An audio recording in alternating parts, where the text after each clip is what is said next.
فهزموهم بإذن الله وقتل داود جالوت وآتاه الله الملك والحكمة وعلمه مما يشاء ولولا دفع الله الناس بعضهم ببعض لفسدت الأرض ولكن الله ذو فضل على العالمين آيات الله نتلوها عليك بالحق وإنك لمن المرسلين تلك الرسل فضلنا بعضهم على بعض منهم من كلم الله ورفع بعضهم درجات وآتينا عيسى ابن مريم البينات وأيدناه بروح القدس ولو شاء الله ما اقتتل الذين من بعدهم من بعد ما جاءتهم البينات ولكن اختلفوا فمنهم من آمن ومنهم من كفر ولو شاء الله ما اقتتلوا ولكن الله يفعل ما يريد يا أيها الذين آمنوا أنفقوا مما رزقناكم من قبل أن يأتي يوم لا بيع فيه ولا خلة ولا شفاعة والكافرون هم الظالمون الله لا إله إلا هو الحي القيوم لا تأخذه سنة ولا نوم له ما في السماوات وما في الأرض من ذا الذي يشفع عنده إلا بإذنه يعلم ما بين أيديهم وما خلفهم ولا يحيطون بشيء من علمه إلا بما شاء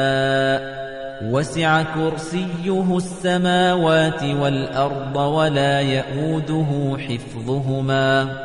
وهو العلي العظيم لا إكراه في الدين قد تبين الرشد من الغي فمن يكفر بالطاغوت ويؤمن بالله فقد استمسك بالعروة الوثقى لا انفصام لها والله سميع عليم الله ولي الذين آمنوا يخرجهم من الظلمات إلى النور والذين كفروا أولياؤهم الطاغوت يخرجونهم من النور إلى الظلمات أولئك أصحاب النار هم فيها خالدون ألم تر إلى الذي حاج إبراهيم في ربه أن آتاه الله الملك إذ قال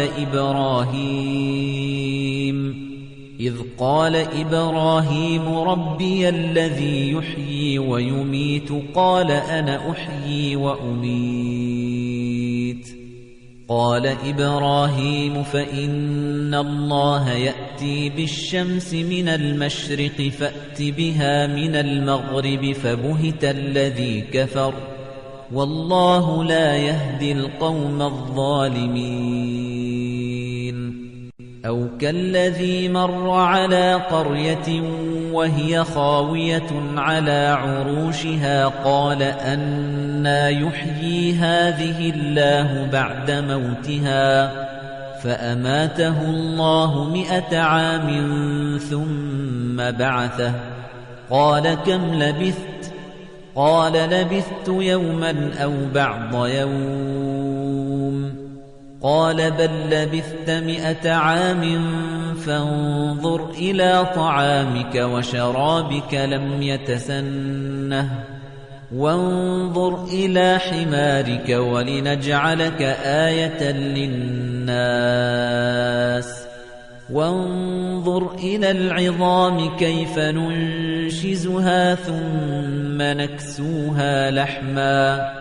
فلما تبين له قال أعلم أن الله على كل شيء قدير. وإذ قال إبراهيم رب أرني كيف تحيي الموتى قال أولم تؤمن قال بلى ولكن ليطمئن قلبي قال فخذ 4 من الطير فصرهن إليك ثم اجعل على كل جبل منهن جزءا ثم ادعهن يأتينك سعيا واعلم أن الله عزيز حكيم. مثل الذين ينفقون أموالهم في سبيل الله كمثل حبة أنبتت 7 سنابل في كل سنبلة 100 حبة والله يضاعف لمن يشاء والله واسع عليم. الذين ينفقون أموالهم في سبيل الله ثم لا يتبعون ما أنفقوا منا ولا أذى لهم أجرهم عند ربهم ولا خوف عليهم ولا هم يحزنون. قول معروف ومغفرة خير من صدقة يتبعها أذى والله غني حليم. يا أيها الذين آمنوا لا تبطلوا صدقاتكم بالمن والأذى كالذي ينفق ماله رئاء الناس ولا يؤمن بالله واليوم الآخر فمثله كمثل صفوان عليه تراب فأصابه وابل فتركه صلدا لا يقدرون على شيء مما كسبوا والله لا يهدي القوم الكافرين.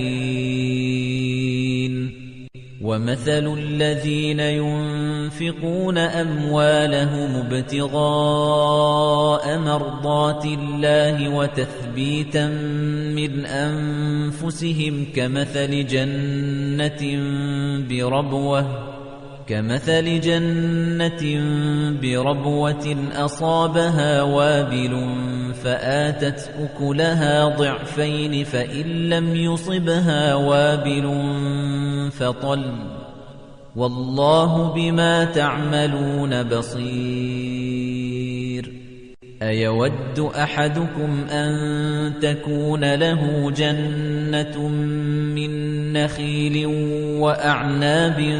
تجري من تحتها الأنهار له فيها من كل الثمرات وأصابه الكبر وله ذرية ضعفاء فأصابها إعصار فيه نار فاحترقت كذلك يبين الله لكم الآيات لعلكم تتفكرون. يا أيها الذين آمنوا أنفقوا من طيبات ما كسبتم ومما أخرجنا لكم من الأرض ولا تيمموا الخبيث منه تنفقون ولستم بآخذيه إلا أن تغمضوا فيه واعلموا أن الله غني حميد الشيطان يعدكم الفقر ويأمركم بالفحشاء والله يعدكم مغفرة منه وفضلا والله واسع عليم يؤتي الحكمة من يشاء ومن يؤت الحكمة فقد أوتي خيرا كثيرا وما يذكر إلا أولو الألباب وما أنفقتم من نفقة أو نذرتم من نذر فإن الله يعلمه وما للظالمين من أنصار إن تبدوا الصدقات فنعما هي وإن تخفوها وتؤتوها الفقراء فهو خير لكم ويكفر عنكم من سيئاتكم والله بما تعملون خبير ليس عليك هداهم ولكن الله يهدي من يشاء وما تنفقوا من خير فلأنفسكم وما تنفقون إلا ابتغاء وجه الله وما تنفقوا من خير يوفى إليكم وأنتم لا تظلمون للفقراء الذين أحصروا في سبيل الله لا يستطيعون ضربا في الأرض يحسبهم الجاهل أغنياء من التعفف تعرفهم بسيماهم لا يسألون الناس إلحافا وما تنفقوا من خير فإن الله به عليم الذين ينفقون أموالهم بالليل والنهار سرا وعلانية فلهم أجرهم عند ربهم ولا خوف عليهم ولا هم يحزنون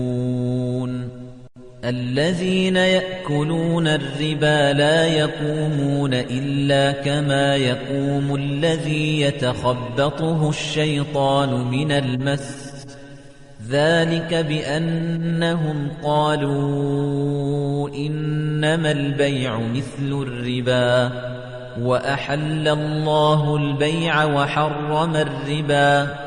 فمن جاءه موعظة من ربه فانتهى فله ما سلف وأمره إلى الله ومن عاد فأولئك أصحاب النار هم فيها خالدون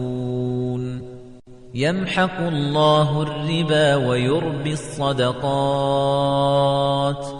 والله لا يحب كل كفار أثيم إن الذين آمنوا وعملوا الصالحات وأقاموا الصلاة وآتوا الزكاة لهم أجرهم عند ربهم ولا خوف عليهم ولا هم يحزنون يا أيها الذين آمنوا اتقوا الله وذروا ما بقي من الربا إن كنتم مؤمنين فإن لم تفعلوا فأذنوا بحرب من الله ورسوله وإن تبتم فلكم رؤوس أموالكم لا تظلمون ولا تظلمون وإن كان ذو عسرة فنظرة إلى ميسرة وأن تصدقوا خير لكم إن كنتم تعلمون واتقوا يوما ترجعون فيه إلى الله ثم توفى كل نفس ما كسبت وهم لا يظلمون يا أيها الذين آمنوا إذا تداينتم بدين إلى أجل مسمى فاكتبوه وليكتب بينكم كاتب بالعدل ولا يأب كاتب أن يكتب كما علمه الله فليكتب وليملل الذي عليه الحق وليتق الله ربه ولا يبخس منه شيئا فإن كان الذي عليه الحق سفيها أو ضعيفا أو لا يستطيع أن يمل هو فليملل وليه بالعدل واستشهدوا شهيدين من رجالكم فإن لم يكونا رجلين فرجل وامرأتان ممن ترضون من الشهداء أن تضل إحداهما فتذكر إحداهما الأخرى ولا يأبى الشهداء إذا ما دعوا ولا تسأموا أن تكتبوه صغيرا أو كبيرا إلى أجله ذلكم أقسط عند الله وأقوم للشهادة وأدنى ألا ترتابوا إلا أن تكون تجارة حاضرة تديرونها بينكم فليس عليكم جناح ألا تكتبوها وأشهدوا إذا تبايعتم ولا يضار كاتب ولا شهيد وإن تفعلوا فإنه فسوق بكم واتقوا الله ويعلمكم الله والله بكل شيء عليم وإن كنتم على سفر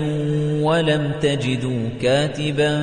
فرهان مقبوضة فإن أمن بعضكم بعضا فليؤدي الذي ائتمن أمانته وليتق الله ربه ولا تكتموا الشهادة ومن يكتمها فإنه آثم